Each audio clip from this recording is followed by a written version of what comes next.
Je m'appelle Frédéric Cointeau, je suis enseignant à AgroSup Dijon, donc à l'école d'agronomie d'agroalimentaire, et je suis aussi chercheur dans une unité de recherche qui s'appelle agroécologie. Donc c'est une unité mixte de recherche INRA, CNRS, Université de Bourgogne, INSERM, AgroSup. Donc on a tout le monde. Et je suis aussi responsable d'une équipe de recherche dans cette UMR qui est dédiée à l'acquisition et au traitement d'images pour différentes applications. L'une d'entre elles, c'est le phénotypage de plantes, aériens racinaires. La deuxième, c'est l'optimisation de la pulvérisation en grande culture et en viticulture, notamment au niveau matériel, parce que je suis enseignant-chercheur en agroéquipement. Et puis la troisième voie, c'est la détection de pathologies par des techniques d'imagerie. Et donc, quelle que soit l'espèce végétale, et en particulier, du coup, la vigne, pour ce qui nous intéresse aujourd'hui. Voilà, donc c'est une présentation qui était à la base sur les techniques d'imagerie au vignoble, de manière générale. Comme les techniques d'imagerie sont relativement, je dirais, classiques et standards, on a aussi un peu focalisé sur un projet dans lequel on est impliqué depuis 2 ans et demi maintenant, et qui se termine en fin d'année, qui est un projet de détection automatique des maladies de la vigne par utilisation de drones aériens. Donc je vais vous présenter quelques résultats de ce projet-là. Et puis, en préambule, je tenais à dire que les techniques d'imagerie, de manière générale, on va retrouver principalement de l'imagerie couleur, lorsque les maladies sont déjà visibles, ou de l'imagerie multi- ou hyperspectrale, donc plutôt des informations, on va dire, spectrales, lorsque les maladies sont peu ou pas développées. Donc on fait de la détection précoce. Donc dans notre cas, on va plutôt s'intéresser à la formation multispectrale. Et puis les avancées actuelles, quels que soient les projets sur lesquels travaillent les personnes, c'est la combinaison ou la fusion d'informations qui proviennent de différents types de capteurs, que ce soit des capteurs d'image ou des capteurs optiques de type spectro. Voilà. Donc on va pouvoir commencer si je... Alors, je ne sais pas si vous voyez bien, voilà. Donc j'ai essayé quand même de mettre un petit tableau un peu récapitulatif des techniques, des solutions de diagnostic des maladies ou de l'état de santé de la vigne, de manière générale. Donc on va retrouver évidemment les passages piétons dans les vignes. Donc ça a l'avantage effectivement de ne pas avoir un investissement extraordinaire en termes de matériel, j'entends. Je ne parle pas du côté moyen humain. Et puis ça permet d'identifier différents autres problèmes qu'on va pouvoir rencontrer ou stress au niveau de la vigne. Par contre, c'est très fastidieux, et puis ça peut se faire dans le cadre, être concomitant avec des actions de type vendange. Donc ça peut être problématique, notamment si on regarde la flavescence dorée. Ensuite, on va retrouver, je ne vais pas forcément aller dans l'ordre, des diagnostics plutôt chimiques de type PCR qu'on fait en laboratoire, pour valider telle ou telle maladie qu'on aurait détectée. Ensuite, on va retrouver des capteurs optiques. Alors j'ai mis à partir d'un avion, mais à partir de tout type de support, globalement. Donc les techniques d'imagerie en tant que telles, elles sont assez classiques. Ce qui va peut-être différencier, enfin fortement différencier les unes des autres, c'est le support sur lequel on va positionner ces outils-là. Donc ça peut être de l'embarqué sur un matériel viticole, ça peut être du drone aérien, du drone terrestre, ça peut être un avion, ça peut être un satellite, en gros, en faisant court. Et puis il y a une autre technique, le flux de sève, pour plutôt la partie état de santé. Donc, je le tiens à le mettre, ce n'est pas de l'imagerie, mais ça permet d'avoir une indication de ce qu'on peut trouver en termes de solutions diagnostiques. Donc nous, on va se focaliser sur la partie utilisation de l'imagerie au vignoble. C'est quelque chose qui se développe depuis de nombreuses années, on va dire, avec pas mal de projets locaux, nationaux, européens, internationaux.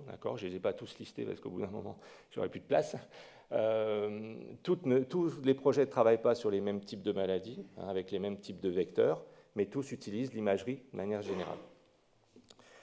Donc j'ai essayé quand même de vous mettre un petit tableau, alors le plus objectif possible. Moi, je n'ai pas d'action dans les satellites, je n'ai pas d'action dans les drones, voilà, et je n'ai pas d'action non plus chez les équipementiers agricoles. Donc le problème est réglé. Je voulais juste mettre un petit peu, avec des plus et des moins, faire ressortir quelques traits caractéristiques sur 6 paramètres qui sont la couverture spatiale, la résolution spatiale et temporelle, le coût global humain ou technique, l'impact sur les cultures et les risques de dissémination de maladies.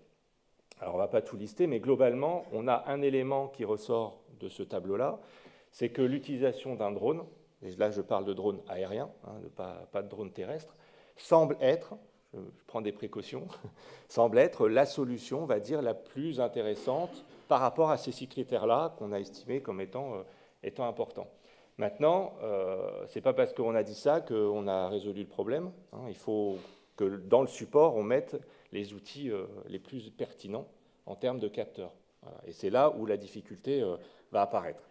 Donc, dans le cadre du projet d'AMAV, qui est détection automatique des maladies de la vigne, on s'est focalisé sur la partie drone parce que le projet est porté par une entreprise qui fabrique des drones aériens. Voilà. Mais dans notre cas, et pour ce qui concerne notre équipe, on s'est focalisé sur la partie analyse de l'information, analyse de la donnée, un traitement de l'information. Je reviendrai dessus après. Alors j'ai quand même mis quelques... Alors c'est repris d'un PDF, donc c'est pas super génial, mais j'ai repris quelques éléments quand même, quelques projets qui peuvent être amenés à être en concurrence sur un ou plusieurs points ou thématiques de notre projet d'AMAV. Donc 2 projets, VT-Drone, Winefly, qui sont plutôt sur des objectifs de télédétection, d'estimation de rendement. Donc on est vraiment sur l'utilisation de l'imagerie pour caractériser un ou des paramètres spécifiques de la vigne. Et puis les 2 autres qui sont Odin et Scar, qui sont plutôt sur, je dirais, travailler sur les vols à basse altitude. Voilà, hein, donc sur des drones, drones aériens. Donc ça, c'est des éléments, hein, je suppose que la présentation sera disponible, donc il n'y aura pas de souci, vous retrouverez ça. Donc il y a ces 4 projets qui sont plutôt au niveau nationaux, voire européen. Hein, on n'est pas allé au-delà de ces projets-là. Donc le projet d'AMAV, c'est ça dont on va parler sur la suite de la présentation. Il est constitué d'un certain nombre de partenaires que je ne vais pas lister là. Il est soutenu par des pôles. Il se termine fin 2018, donc on est à la fin. Il a l'avantage, on va dire, de travailler avec 3 régions viticoles principales, la Provence-Alpes-Côte d'Azur, la Nouvelle-Aquitaine, et puis donc la Bourgogne, donc avec 3 partenaires au niveau de la Bourgogne. Et donc il est bien séparé en différentes thématiques. Il y a un travail sur la partie plutôt aérienne, qu'on a ici, donc avec l'entreprise qui fabrique les drones et Airbus pour la partie vol, navigation. Une partie qui est plutôt sur la mise à disposition de parcelles expérimentales, si j'ose dire, dans lesquelles il est susceptible qu'il y ait une ou plusieurs maladies, avec des cépages aussi différents. Et puis une partie plutôt traitement de l'information, signal et image, qui nous concerne le plus, en relation avec une entreprise qui s'appelle Global Sensing Technologies, qui est basée à Dijon et qui a travaillé avec nous sur ce projet-là. Donc, première étape, c'est la navigation automatique à basse altitude. Quand je parle de basse altitude, c'est autour des 5 mètres de hauteur, d'accord, donc avec des problèmes d'acquisition qui sont moins importants que si on travaillait à partir d'un avion ou d'un satellite. On n'a pas de perturbation radiométrique très importante, c'est-à-dire perturbation du signal qui est récupéré par le capteur. Mais néanmoins, comme on travaille avec des GPS, enfin des systèmes de positionnement plutôt, GPS ou autres, on a quand même des problèmes de précision en termes d'altitude, puisque les GPS, jusqu'à très récemment, étaient précis à 5 mètres à peu près en altitude. Donc si vous voulez à 5 mètres et que vous faites une erreur, ben, votre drone il est dans le sol. Donc ça peut être problématique. Donc là, on a travaillé avec Airbus sur cette solution-là. On s'est focalisé à la base, alors on ne voit pas très bien, mais on s'est focalisé à la base sur la flavescence dorée, qui était la maladie identifiée prioritairement au niveau de la Bourgogne. Finalement, on est allé plutôt sur de la jaunisse de manière générale en utilisant le bois noir, enfin en travaillant aussi sur le bois noir, et sur l'ESCA, parce qu'on en a trouvé dans les autres régions dans lesquelles nous sommes allés. Et puis, donc, ce qu'on a principalement fait, c'est le système multispectral, donc utiliser les avantages de du spectromètre, on va dire, et les avantages d'une caméra pour coupler les deux au sein d'un capteur spécifique. Je ne rentre pas forcément trop dans les détails, s'il y a des questions, on verra après. Donc on a fait quelques campagnes de mesure sur 2016 et 2017. Donc ce n'est pas uniquement des jours, hein, c'est plutôt des semaines dans lesquelles on était présent dans ces régions-là. Donc dans le Bordelais, on n'a travaillé que sur une saison, avec un seul cépage et une maladie qui était identifiée.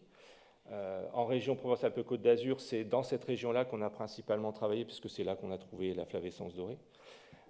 Et en région Bourgogne, on a trouvé, selon les experts, au départ, c'était a priori des symptômes flavescence dorée. En fait, ça s'est avéré que c'était du bois noir. Voilà, donc, effectivement, on a travaillé plutôt sur du bois noir dans ce cadre-là. Donc, l'objectif du projet était de travailler, enfin, de prendre des informations spectrales à partir d'un spectroradiométre de ce type-là.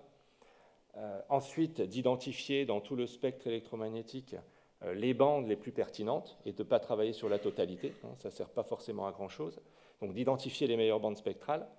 On a couplé ces informations-là à des informations plutôt spatiales quand on a utilisé un appareil photo ou une caméra dans la suite du projet. Donc on a travaillé sur le couplage d'informations spatiales et spectrales, donc informations de couleur et de texture et informations spatiales, et on a mis en place un petit protocole relativement classique avec un nombre de points de mesure sur chacune des feuilles. Donc on a étudié par saison 800 feuilles, donc ça représente environ 2500 points de mesure par saison, et ensuite on a traité toutes ces informations-là. Donc, on ne va pas très bien. Bon. Là, je vous mets un exemple de spectre qu'on a récupéré à partir du spectro. Donc on est à contact dans un premier temps pour identifier les meilleures bandes spectrales. Donc en fonction, en vert, en bleu, le sein, en vert, ce qui est fortement affecté par la flavescence dorée, là en l'occurrence, et en rouge, qui est faiblement affecté. Donc ça, c'est un exemple de spectre. On a 2500 spectres qui correspondent à l'ensemble des maladies qu'on a pu identifier. Et à partir de ces 2500 spectres, on va pouvoir travailler sur des techniques de traitement, d'analyse de données un peu spécifiques et un peu novatrices qui permettent d'identifier des bandes spécifiques. Je vous ai remis... Alors, on voit pas super bien, je ne sais pas si c'est le... parce que je ne vois pas bien l'écran non plus. Là, on a aussi sur des spectres, je ne sais pas si vous voyez bien, en vert et en rouge, ici en vert et en rouge, sur du chardonnay ou sur du marcellan, des différences spectrales qui sont liées à la présence, effectivement, d'un symptôme, et a priori, après analyse chimique de la flavescence dorée. Donc à partir de là, on a mis en place des analyses spécifiques, je ne rentre pas forcément dans les détails de ces analyses, mais qui font ressortir un certain nombre de bandes spectrales significatives ou discriminantes pour la ou les maladies qui doivent être identifiées. Donc on se limite à 1200 nanomètres à peu près pour des questions de technicité au niveau du capteur qui est utilisé. Je ne sais pas si vous avez des notions au niveau capteur optique, mais sur une caméra, vous avez du silicium qui est sensible jusqu'à 1200 nanomètres. Donc au-delà, en fait, le capteur ne va pas récupérer d'informations, même si potentiellement, il y a des bandes spectrales au-delà qui peuvent être pertinentes. Donc on se limite à environ 1200 nanomètres, et ensuite on sélectionne parmi ces bandes-là 4 bandes spécifiques qui sont les plus représentatives. Donc si je vous représente un spectre électromagnétique, une réflectance de feuilles classique, eh bien, en violet, là, les bandes que vous avez ici sont les bandes spectrales qui correspondent à ce qu'on a déterminé ici. Et donc, nous, on va se limiter jusqu'à à peu près 1200 nanomètres, donc dans ces eaux-là. Donc, on va considérer toutes les bandes spectrales ou une partie des bandes spectrales qui sont spécifiques, juste avant. À partir de ces bandes spectrales, on conçoit donc, un capteur, enfin, on a conçu un capteur de ce type-là. Donc, il y a 4 caméras identiques avec 4 filtres associés qui correspondent aux bandes spectrales que je vous ai présentées juste avant. Donc là, c'est un exemple pour la flavescence dorée. On choisit des filtres qui sont à 532, 630, 740 et 810 nanomètres et qui sont spécifiques et caractéristiques de la présence de la maladie. Donc avec des filtres qui font à peu près 25 nanomètres de large, donc qui sont relativement fins. Donc ce capteur-là, au départ, était piéton. On l'a conçu d'abord en laboratoire. Ensuite, l'entreprise GST l'a conçu de manière plus miniaturisée pour pouvoir l'embarquer dans le drone aérien. Ça, c'est 4 images qui sont récupérées par les 4 caméras avec les filtres associés. Donc là, on a mis une petite mire ici pour calibrer les informations. Le problème qu'on rencontre, c'est que quand vous faites 4 images, vous avez une zone commune à l'ensemble des images, mais vous avez des zones qui ne sont pas communes, bien évidemment, puisqu'il y a un décalage du centre optique. Donc on fait un recalage de ces images pour avoir une image complète qui prend la totalité de l'information.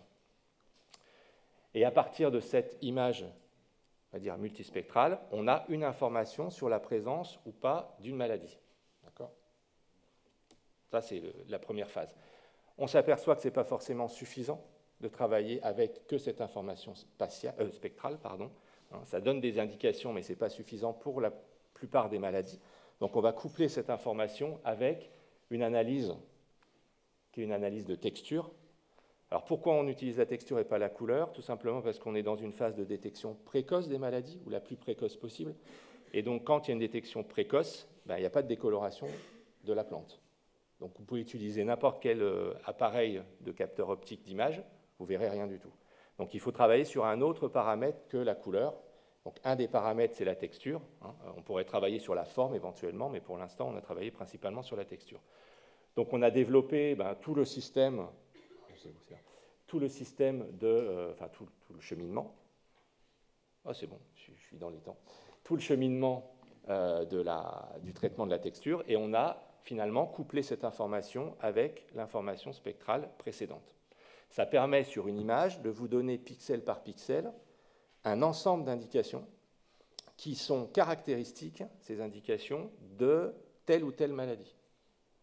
Donc l'idée derrière tout ça, c'est de pouvoir ensuite optimiser, travailler avec ce qu'on appelle des réseaux de neurones, donc je ne vais pas rentrer dans le détail, mais en gros des cerveaux, qui vont apprendre, on va leur faire apprendre des informations, et quand une nouvelle information va leur être fournie, ils vont pouvoir la comparer à leur base de données existante pour identifier là où les maladies associées. Voilà.